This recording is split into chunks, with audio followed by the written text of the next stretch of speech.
Trump 2.0 and the two Koreas. With us, Bruce Klingner, Heritage, Michael Allen, BGS, former NSC, and of course, Hans Nichols of Axios. All that and more next on the 105th installment of the Capital Cable.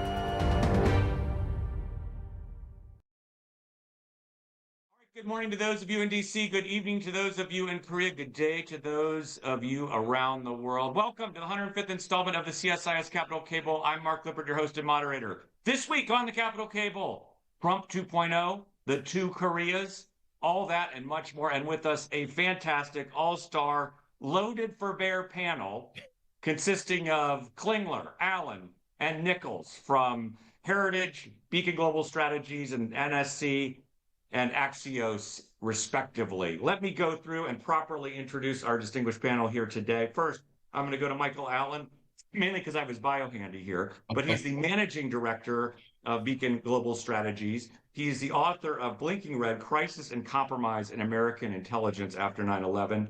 He is a former, as I mentioned, NSC White House hand, cannot talk here, serving in one capacity as special assistant to the president and senior director for Counter-proliferation Strategy. And of course, everybody knows him from the Hill as well, majority staff director at the House Permanent Select Committee on Intelligence under Chairman Rogers, and now executive board member for the Forum for American Leadership, also on the Ronald Reagan Institute, done numerous task forces with Council on Foreign Relations and, of course, CSIS. And received his LLM with distinction, international law from Georgetown University, JD from University of Alabama, and BA from Vanderbilt University. Mr. Allen, welcome to the show. Thanks for having me. First Capital Cable, I think, appearance, right? This is it. This is it. Right. Looking forward to it.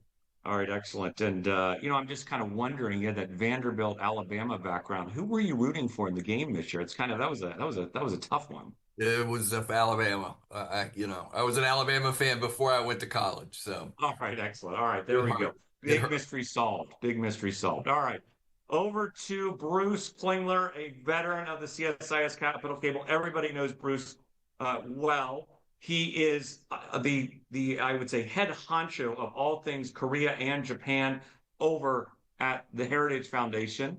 Of course, he from 96 to 2001, he was the CIA's deputy division chief for Korea. 93 to 94, chief of CIA's Korea branch, which obviously analyzed military developments during the nuclear crisis with North Korea. Critical role there. Distinguished graduate of the National War College, political science degree from Middlebury College. Of course, we have to mention his active participation in Korean martial arts, third-degree black belt in Taekwondo, and frequent poster of on social media of his swimming with the sharks. Bruce, welcome back to the show. Well, good to be back. All right, excellent. Any shark trips coming up? Any or behind you or going to the Caribbean in September? But they usually just have sort of small reef sharks. But hoping to get back to Australia or New Zealand for another great white shark cage dive at some point. All right. Well, there's a question in there at some point for a later episode about does Taekwondo come in handy in the shark diving capacity? But anyway, I digress.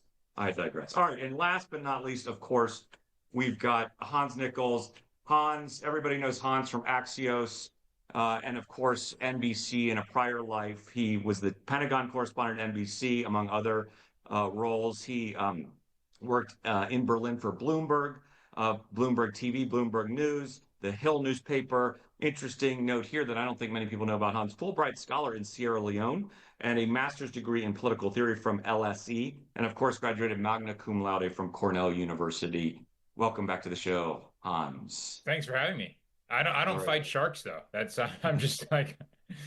When I was pulling up your bio though, I did find a photo of you. You look like Admiral Spruance on the bridge during the Battle of Midway here. You know, this commanding look. So anyway. All right, with that, look, all kidding aside, welcome back to our host. We want to make sure this is an informal conversation like we always have here on the Capital Cable. That's what gives us such good insight here. But obviously, deadly serious topic at hand. And also, we would be remiss if we didn't point out to the tragic events that happened overnight with the airline aviation accident in Washington. Weighs heavy on all of us in the DC community and beyond, frankly, with international implications. So just a note there that we are thinking, praying with the victims, their families here today. So with that. And on that somber note, let's get to a deadly serious topic here. Hans, I'm going to open this up to you first, and come calling about the headline of the show, Trump 2.0, and obviously we'll get into the Koreas here in a little bit later. But can you just? It's been about 10 days or so, give or take. It's been a whirlwind. Can you just kind of give us broad brushstrokes what has been happening, especially but not limited to the national security, foreign policy, and trade front? Hans. Well, I think you meant 10 months. That's what you meant, not 10 days, because it feels like that. Look, it's very like the flood the zone theory is this sort of idea that you overwhelm your enemies with doing multiple things on multiple fronts is very much being deployed. It was largely successful for the first 6 to 7 days.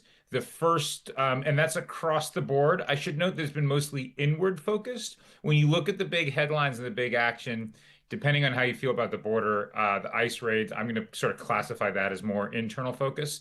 The external and foreign affairs, yes, there's been talk about Greenland. Yes, there's been talk about Panama, but that's more sort of rhetorical at this point. Whether or not that actually segs into real conversations is an entirely different matter. But the energy and the focus has been on the nominations and getting them across the line. And it looks like the team is getting into place. I think we are all still figuring out what it means to have Pete Hegseth at the Department of Defense and in charge of that massive, sprawling agency. But the focus has really been sort of internal. The president's doing a lot of politics. I just got back from Doral, Florida, where he was visiting with House Republicans, and he's talking about how he has all this money that's flooding across, and he plans to be a big player in the midterm elections, supporting candidates of his choosing. So I suspect we will get to a point where it's more outward looking. There's a little bit of reporting, and he hinted at this, that his first foreign trip would be to Saudi Arabia. He's obviously taking calls and saying nice things, even with people who, even with leaders who are unpopular within the MAGA universe, namely Keir Starmer. So there are always 2 to 3 different frequencies upon which Donald Trump broadcasts, and we're seeing that right now. But the big headline I think for Korea watchers is stay tuned on the Korea front, because we haven't seen a whole lot there. But I say that, and it's early Thursday morning, and that can change. All right, just 2 quick follow-ups, one small, one bigger. On the foreign policy, maybe even more particular to Korea, Japan, East Asia, what are you looking for in terms of when they might pivot? Is it getting down a certain number of items in the agenda? Is it getting people in place? Is it both? That's, I'd say, the smaller question. Bigger question, Hans, just if you wouldn't mind also talk a little bit about tariffs and trade as well, because I think that's on people's mind. Okay, so I think the sequencing, I mean, as you guys know from your Pentagon time, this is going to be, I don't mean it this strongly, but they always say, the enemy gets a vote. And I'm not suggesting that North Korea is an enemy, but North Korea will have a say on the sequencing, the priorities of how quickly the president, I'm not going to use pivot because it's a loaded term, but how quickly the president focuses. To me, the big question there is there another trip, and what does it look like? And it doesn't seem like, when you look at Donald Trump's theory of the case of why he won because of inflation, immigration, maybe some cultural stuff, inflation, immigration, crime. And tariffs are absolutely a part of the inflation conversation. If his priority is not losing the midterm elections, and he's looking at like a 16-month horizon or a 2-year horizon, I would suspect that some of the big international stuff gets pushed. And I would suspect that, Ukraine, and you look at the special envoys, Ukraine is obviously a clear priority. The Middle East, Hamas, clear priority. We just haven't heard that yet. I'm not saying that can change in terms of the Western Pacific and the peninsula and a lot of issues there. And remind me of sort of your second question, as I droned on too long on your first one. Just in terms of tariffs and trade, any indicators on that? the main debate right now, I mean, they're bouncing around on numbers. Scott Bessent needs to be in place. He said 2.5. It seems like his decimal point is off because 25 is what the president is more likely talking about. To me, tariffs are clearly coming. I think the question I have is, do they do them quickly and not get credit from the CB Congressional Budget Office on the score, or they do it legislatively? But they can do IEPA, they can do 301, they can do 232. These are, USTR is not in place, Commerce Secretary is not in place. But once those key department heads, secretaries are in place, I suspect we rock and roll. And the early indication is that Trump is going to do that administratively, not legislatively. If you're an exporter and importer, that doesn't matter to you. If you are a scorekeeper at the Congressional Budget Office, it does.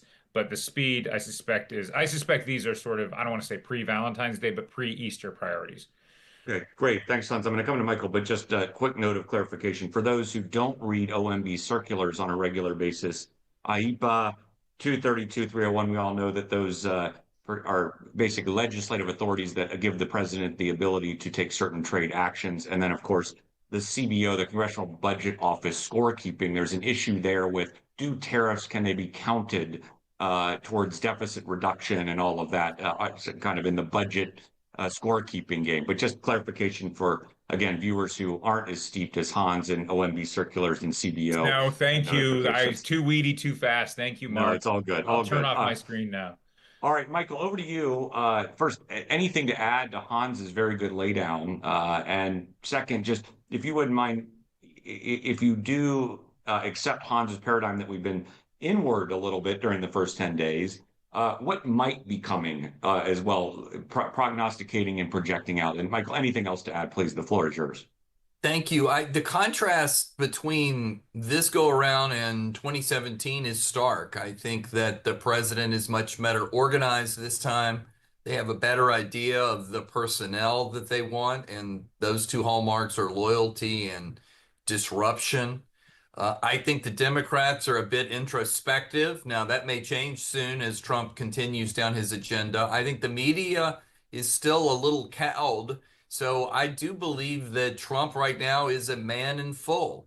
People are talking about he will have a very hard time legislatively, but for now, people are talking about the possibilities of additional money for defense and immigration, eventually re-extending the Trump tax cuts. He seems to have contributed to a deal in the Middle East, and most people today seem to accept the idea that a ceasefire or some agreement is necessary in Ukraine. So I think Trump, for now, thinks everything is going his way. Now, Trump, because he, by his very nature, is unpredictable and will pursue certain policies to the maximum, and in my mind, those are energy, immigration, and tariffs, the Democrats will wake up, they will find their voice and their footing, and they will begin to fight back. But I think Trump is in a strong position right now as he looks forward. To me, on the prognostication in terms of foreign policy, I do believe, as you said in your opening, that a lot of things are slowed down because we don't have enough personnel yet in office to begin to work through some of the details. And that's why I believe tariffs have not appeared yet on the horizon.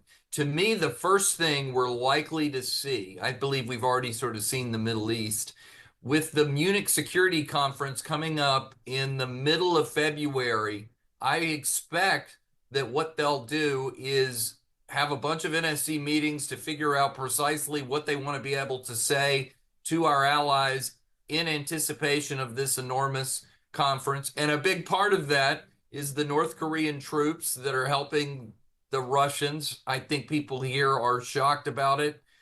Still not sure what to do about it. Trump has said he wants to, I think, try and re-engage the North Korean leader at some point. But by and large, I expect you see next Ukraine come out and be a big issue throughout February and touch gloves with the Russians. That would be Keith Kellogg, of course, the special envoy. So that's how I see the next few weeks going, Mark. All right, outstanding, Michael. First, kudos on the Tom Wolfe reference. I mean, amazing. We've never had that here on the Capital Cable. But let me then vector you. You touched on Europe, really interesting stuff there. Let me vector you over to something that I'm surprised already has not come up on this show. China, right? Big deal, huge fulcrum of U.S. foreign policy. Where do you think things are headed with the Trump administration on China? So I do think that President Trump is interested in a summit with Xi Jinping. We know that he invited Xi Jinping to visit the United States. The reports that we're getting here are that Xi Jinping said, I couldn't possibly make it over by then, but I would love for you to come to China. So that may be in the offing, some sort of visit. That may be in Trump's mind when he thinks through how much in tariffs do I want to put on the Chinese and when. I don't think he's leaving himself space already. I still believe, like Hans said, that tariffs are coming because fundamentally at Donald Trump's core is that he believes in building leverage. That's what I think he's doing in Greenland, Panama. I think he's doing that to Congress all the time. I think he's doing that in this instance as well. He'll want to begin to put some of these tariffs on. I think there's going to have to be a bit of an internal skirmish in a couple of weeks here. We just had the Treasury Secretary confirmed. We need to get the Commerce Secretary and the USTR on board. I know they need to launch new investigations. I know they have other ideas of what they want to be able to do.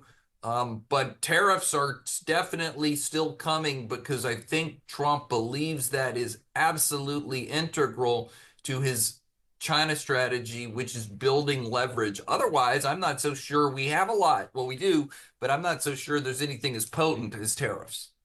All right, outstanding. Let me do two quick follow-ups to you and then get on to Bruce for his counsel and insights here. One is, it's more of a clarification. There's people who talk about a confrontational approach with the President Trump towards China. There are people who talk about a transactional approach with China. It sounds as though you're kind of a blend of both, right? Where you're competing and confronting in order to build leverage for a possible deal down the road. Is that a fair characterization, Michael? I think so. I think Trump at its core, he cares the most about economic issues, and that's what he's interested in vis-a-vis China. It's tariffs, it's maybe kicking them formally out of permanent normal trading relations. So I think he's hawkish, trying to build leverage on the economic front. I've said this before, Mark. Trump doesn't really speak the language of a China hawk, geopolitically speaking, here in Washington. I mean, even Joe Biden said 4 times, yes, the United States military would become engaged were there a cross-straits invasion coming from China into Taiwan. His staff tried to walk it back a few times, but after he said it 4 times, I think you had to believe it. I don't hear Trump engage in that sort of typical Republican, Democratic, hawkish talk about trying to sow doubts in Xi Jinping's mind about whether the U.S. military would get involved. He says things like Taiwan owes us money, or I've heard him say they've taken our semiconductor plans and thrived with them. And I've heard him say, we're an insurance policy. He's occasionally said, I don't want to tell people my position because I want to keep maximum leverage, but that's not the first thing out of his mouth. So I don't think he is as hawkish on China-Taiwan issues, at least rhetorically, as we're used to in Washington.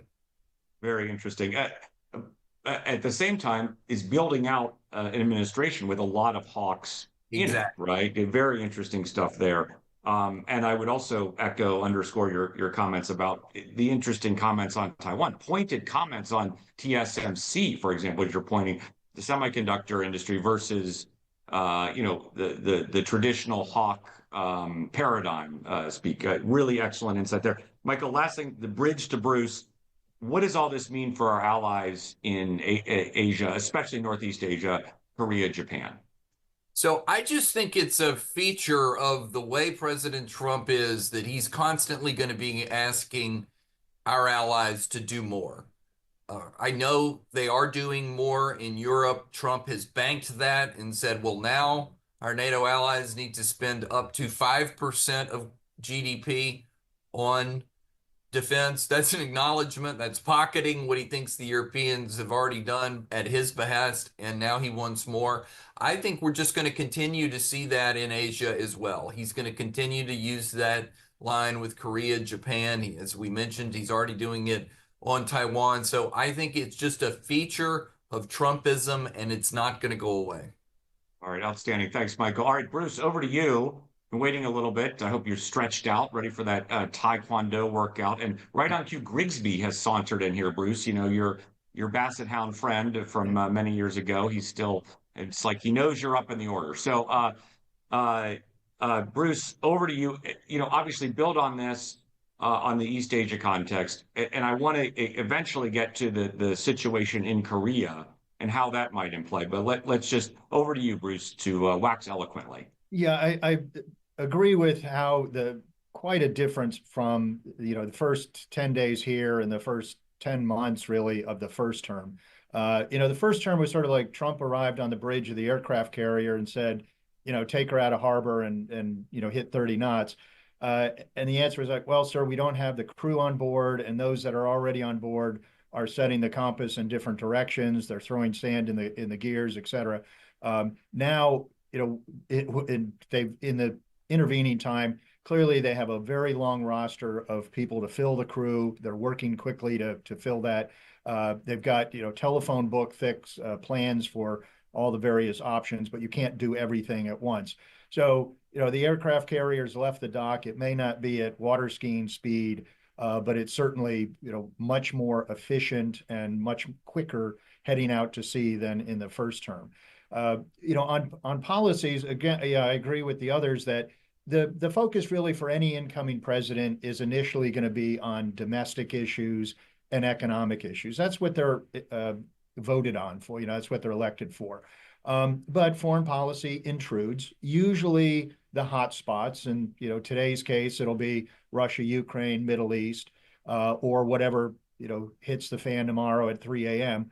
But then the other underlying, dominant theme will be China, China, China. Everyone in Washington right now is a China hawk. It's just a matter of degree and a matter of, how widely and strongly do we hit China on a variety of issues. So I think there's bipartisan support for being tough on China. It's just how we implement it, and whether it's sort of the foreign policy hawks or the sort of the financial hawks of focusing on the U.S. Budget deficit, or is it more transactional of, if you can wheel and deal on economic issues with China, then you may not press some on security issues. The overall arching message is we don't know, both because it's very early and also because everyone has to prepare for a much wider range of potential policies than would have been the case under any other candidate or other administrations. So, with the lack of evidence or clarity, we all overinterpret. We take certain words and wonder, okay, when both Hegseth and Trump say North Korea is a nuclear power, the Korean media particularly saying, well, that's clearly an indication that we've abandoned denuclearization. We're going in a very different direction. I think, if you're not doomed to work Korean issues 24/7, you don't realize the nuance of a number of issues similar to Taiwan policy. You have to be very careful in the phrases and the words you use or don't use. So since then, we've seen the NSC spokesperson saying, no, we haven't abandoned denuclearization. So, I think we've seen particularly Rubio and Hegseth make a number of comments that could cause concern if you interpret it as, altering the footprint of U.S. forces overseas, or are we abandoning denuclearization? Are we going to pull back the throttle on sanctions, et cetera? But then also, they've also made other comments that are sort of affirming Japan and Korea are the linchpin and the cornerstone. Hegseth sort of putting our enemies on notice of not to mess with our allies, et cetera. So you can either go down the, we're concerned path using certain words as evidence, or you can go down the reassuring that it's not going to be that different path. So the reality is we don't know, but I think everyone has to be prepared for a wide variety of course changes and high speed changes, and we'll just have to wait and see on some of these. Okay, outstanding, Bruce. Let me pivot you over then to the Korea domestic situation. Then we'll bring it back to kind of the foreign policy piece. I want to get back to Michael's comments on NATO and Ukraine and DPRK. But I think we would be remiss. We're a Korea focused show here. The domestic situation, just a short update, and then how might this play in? Victor has posited, not here today, I think probably, preparing for the New York Giants draft, getting his gear out. But the Victor has posited that at the precise moment you need a strong leader to come and engage in kind of head of state to head of state conversations, you have a political vacuum, for lack of a better term, in Korea. And that could impact ability to shape, influence, or basically work out in a bilateral nature policies. What's the sense, Bruce, on that piece? Yeah, I think I think it's good to point out, even in September, the issue was the U.S., South Korea, Japan were like three strong horses pulling in the same harness in the same direction, and the only cloud or uncertainty on the horizon was what if Trump wins? What policies would he implement? And Koreans and Japanese would almost grab us by the lapel, saying, "Reassure me, tell me what's going to happen." We're like, well, we can't do that. In the since then, we've had Japan change of leadership, which didn't have a big impact. But then Ishiba's sort of disastrous decision on snap elections. Now he's running a minority government. The ship of state is still going in the same direction, but the sails are luffing. And he now has to put every decision to a vote by the crew as to whether he can continue on that course, double defense spending, et cetera. And then, of course, in South Korea, we had sort of a mutiny by the captain, and now we're having a mutiny by the crew. So we don't know where Korea is going. I think it's pretty assured that Yoon's impeachment is going to be upheld. Less certain whether he will be criminally, he has been criminally charged, whether that will be maintained or not. But clearly, he's out of office, I think. And so there you have, if the opposition, the Democratic Party, takes office, you're going to have vastly different policies. I think a number of their members are trying to put forward a different face to Washington, saying they are not the far left, communist sympathizers that people have an image of. But I really question how much they have changed. So, but right now, even an election is more uncertain than right after the impeachment, when Yoon's and the ruling party's popularity was very, very low. Now, because the opposition has really overreached itself, is just seemingly, overly vindictive and trying to go after Yoon to prepare for the upcoming presidential election, that's generated greater support both for Yoon and the ruling party. So now it's more of a toss-up of who would win. If the opposition wins, I think they're going to resume being more conciliatory towards China, more conciliatory towards North Korea, more nationalistic towards Japan. And then with the alliance, they still believe in it, but not as strongly as the ruling party. They want to kind of push the alliance further away so that South Korea has greater sovereignty over its own security. All right, outstanding update there, Bruce. Thanks for that. Let me lift and shift a bit, come back to Michael, then over to Hans. Michael, you just heard, we've just done kind of the tour through East Asia. I want to get back to your comments about early entreaties or early, I guess, policy posture of the Trump administration towards NATO. And the reason I do that is a couple of things, right? First, as you alluded to, there's the North Korea angle in Ukraine, which has, I would say, significant impacts in South Korea, right? In terms of decisions to arm the Ukrainians, all of that, number one. Number two, you have the AP4 that's taken on, I would say, a more active role within NATO recently, which has obviously direct impacts to the Korean Peninsula as well. So can you talk us through a little bit, the final point I want to make, I'm sorry to set you up here, is I've heard different Trump advisors talk about, and this gets to your point about, banking early progress on a burden sharing or alliance, that a balanced alliances are the more productive types of alliances. A lot to unpack there, but Michael, can you take us through some of those issues?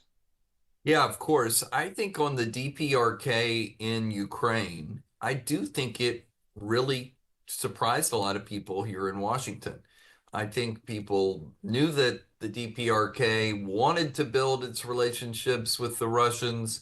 It is excited to the degree that they can be about joining the Axis of Upheaval, but actually to see as many as 15,000 troops shipped over to another continent to engage in a war where there was no apparent absolute national interest, I think was very surprising. And I know Bruce and others have spoken about this as well. I think in Washington, a lot of people aren't sure which way to go on North Korea policy, and this just put it back up towards the top issues because it's something that we can't continue to ignore. I think it is a feature of the way Donald Trump thinks of the world, and that is that he does like alliances, but he wants them absolutely to be balanced. That's the essence, I think, of making America great again in his mind. It's the essence of others having to pay where the United States has, in his mind, overpaid in the past. So I think these are features of the way Donald Trump behaves. And I think it's very important for everyone to have to remember this. I mean, we don't advise companies, but when I see ambassadors, but when I talk to companies, we say, listen, you've got to have in your breast pocket a piece of paper that explains how your company or how your country invests in the United States. How many jobs does that support? What else are you willing to do in the future? Donald Trump, at its core, in addition to wanting to build leverage, it's in the service of transactionalism. That's who he is at the end of the day. He wants to be able to succeed on a big stage. That's why he took on Israel-Palestine in the first term, by the way, because he thought it was the hardest problem in the world. And that's why we are wondering in Washington whether there are grand bargains that might be afoot in Iran. We think we've noticed that Elon Musk has tried to visit with prominent Iranians at different stages. We've wondered, people are outwardly wondering if there's some grand bargain down the road with China. I don't think so, but it's definitely been something that people are talking about. And Trump has been pretty transparent about wanting some sort of new relationship with Russia that can only occur if we're able to get through Russia, Ukraine. So I think people have to think of these elements of Donald Trump when they develop their approach to the new administration and when they're talking to everyone moving forward. All right, outstanding. Let me just follow up and maybe have you take it and then over to Hans on the same question. North Korea, right? We've touched on it a little bit here. Let me bring your leverage construct into this and posit this question.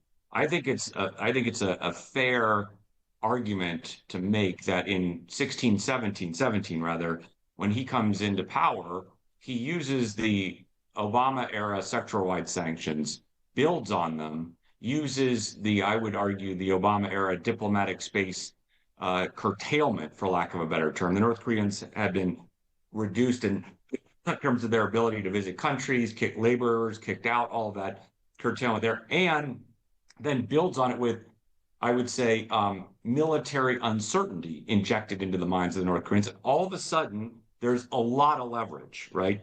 Here today, the North Koreans have a divided Security Council, a much better relationship with the Chinese, with the Russians.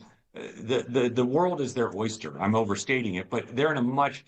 How does this administration think about building leverage against a very tough problem set that arguably, and I think it's a fair argument, has deteriorated dramatically in the last 8 years? Full stop there. It's definitely deteriorated, and I know that there are good people on the inside. Alex Wong is the Deputy National Security Advisor. He worked with Steve Biegun in the first term and knows these issues. I do think instinctually a lot of the hawks in the administration would go towards something that we might call maximum pressure, but I don't hear people talking about Trump and North Korea as much as you would think. That may be, now he did say, and I mentioned this earlier, he did say he might try again and he hopes to revive a deal, but that was in an answer to a question. I don't hear him proactively raising this issue like he does all these other issues. He may have just concluded, hey, last time I tried to do a deal, and it didn't work. I couldn't get him to agree, and I think he then went on and cut the phase one trade agreement with the Chinese. And so he may have made the assessment that a deal is just not possible here, and he might be open to some sanctions going forward.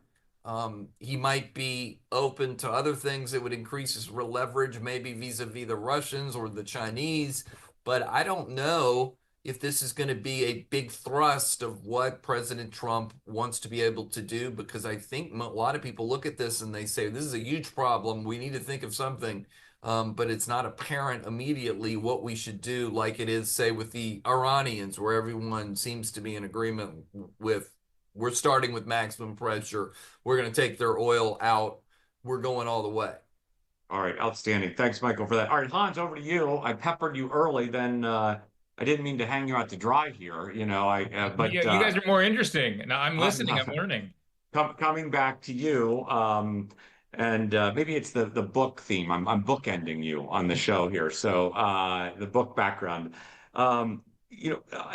Thoughts on Michael's points about North Korea, number one. Number two, anything to add on China? And then number three, perhaps on the allies question. We've talked about balance and the approach, but would you agree with the statement that it has been a bit more toned down this time? And I would say that I've seen more administration officials trying to at least reinterpret Trump 1.0 record on allies and claim that they were actually better than they given credit for. Let me put it that way. And two, look to build on this in the next in 2.0 Trump land. Full stop there, Hans. Those are all really good points. I think what we are underpricing as a kind of just a Washington community. There's Trump 2.0, but there's also the world 2.0. And you are seeing the extent to which they are using one of Donald Trump's greatest tricks, which is flattery. Now, I know it's fashionable to, kind of criticize Trump and just, talk about how he has no charisma. Donald Trump knows how to do a deal. When guests come to him, he, we just heard this over and over again down in Doral. He wants to make sure, he likes to be a good host.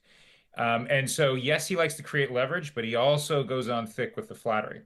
Now, bringing it sort of to the North Korea and the Kim Jong-un sort of side of the equation has he learned that? Now, Michael and a lot of smart people have really, successful businesses advising companies, countries, providing strategic context for everyone. I don't know who the North Koreans have in Washington, but if they do, and I don't think they have anyone, it's pretty simple. Get on sides with Trump and stay on sides. And it's unclear to me that Kim Jong-un is going to do that. However, there's one big thing is that Trump, by all accounts, likes him. He flatters him. He thinks fondly of him, at least in public. Now, maybe in private, he's, making fun of him in a variety of ways. But, people forget that one of the reasons that the classified document case was brought was because Donald Trump was retaining letters that he thought were personal that ended up in Mar-a-Lago, and he thought those were personal files not subject to the Presidential Records Act. He thinks he has a relationship there, and he thinks he can do something. The Iran question is create leverage, and then maybe get a deal. Same with Russia, right? What's the president want to do with oil prices? Bring them down, right? Make Putin kind of negotiate from a position of weakness. You don't hear any of that in the North Korean context. Now, here's my big sort of giant caveat is reporters were always just kind of putting up the periscope and looking around, right? We don't have full visibility. And just because we're not hearing Donald Trump's private comments about the North Korean leader doesn't mean he's not making them. So that's my caveat on that. But there it's he likes deals. I just don't know if this is the top deal. But he never soured on Kim Jong-un. He's never really turned on him. And it seems to me there's still a space for some sort of deal, although aside from condos, all up and down the peninsula, I don't know what that deal looks like. Beautiful condos, luxury condos, the best condos, both sides of the sea. And then how about on allies? Just the general tone and temperament towards allies. Now you mentioned a little bit on at the top of your intervention. Let me drill down just a He little still bit. thinks he still thinks America's getting ripped off by allies, Gotcha. right? That's just And like, your point he there, just just to does. circle back to your earlier comments, is charm offensive, but not to put words in your mouth. We've got to sort of wait and see for the final analysis. How do you get to 5% of GDP spending, right? Unless, I mean, I tell you how you get to 5% of GDP spending, you crash your GDP, but no country wants to do that, right? That's why Greece's numbers always looked a lot better because Greece's economy lost, I don't know, 20% of its output, and suddenly their defense to GDP ratio goes a lot higher. So, Okay. yeah, Got it. that irksome, that bothers him is coming back to his kind of sort of core origin story, which is America's getting ripped off and he's done with it. And that's why we should probably be thinking about whether or not he pulls the troops out of South Korea, what he does there. Like, this is not a president that thinks that America is getting a good deal through our alliances. Some of his people may disagree, but the president can make his own decisions and he will. Sorry, he's got the election certificate on the wall. No, excellent. I just want to pin you down a little bit more on the allies really quick. Okay, we got a minute left. I'm going to ask everybody to go around and make a prognostication. And before I leave, Hans, you got basketballs in the background there. That's Obama era. I think you moved from baseball's under W to basketball's under Obama. You got to move golf clubs. I think that's next. Anyway, Yeah. but final prognostication. Let me come to Bruce. Bruce, give me 30 seconds on a couple. Just what's going to happen next in terms of allies and partners. Any big prognostications? Well, I hope the Trump administration doesn't reopen the special measures agreement or burden sharing negotiations with South Korea. I hope we just absorb that. I hope we don't seek exponential increases in similar negotiations with Japan next year. I think the allies will need to kind of, reposition themselves or re-image themselves as what they are doing against China in the Indo-Pacific. So not just we are good, defenders of our security against North Korea, but this is what we are doing on behalf of common interests against China in the Indo-Pacific. That's the image they want to present. All right, outstanding. Michael. I think that the Trump Department of Defense will largely continue the Biden alliance building partnerships across Asia. I think this is something that the new team respects what was done. I know that they believe that this is absolutely critical to set the theater for the eventual deterrence by denial of China invading Taiwan. So I would expect to see the United States asking for even more things of our allies in Asia, from Northeast Asia all the way, of course, to the Philippines. Outstanding. Hans. The president and Kim Jong-un play golf. The only question is which course in North America. So cancel me on that if that's not true. But he likes the deal. He likes the charm. That's my prediction. I'm sticking to it. You guys can hold me to it in 5 years. Well, we won't say how many strokes the president's going to give the North Korean leader, but that would be my prediction. If not golf, right, outstanding on that one. Property. We gotta leave it there. We gotta go out on that note. Outstanding. Thanks, Alan, Klingler, Nichols, in alphabetical order. Outstanding episode. Thank you so much for the show. Gavel down on episode 105. And we are creeping up on the start of Korean baseball season here. Pitchers and catchers going to report soon. All right. With that, thanks, everybody. See everybody in 2 weeks. Bye-bye.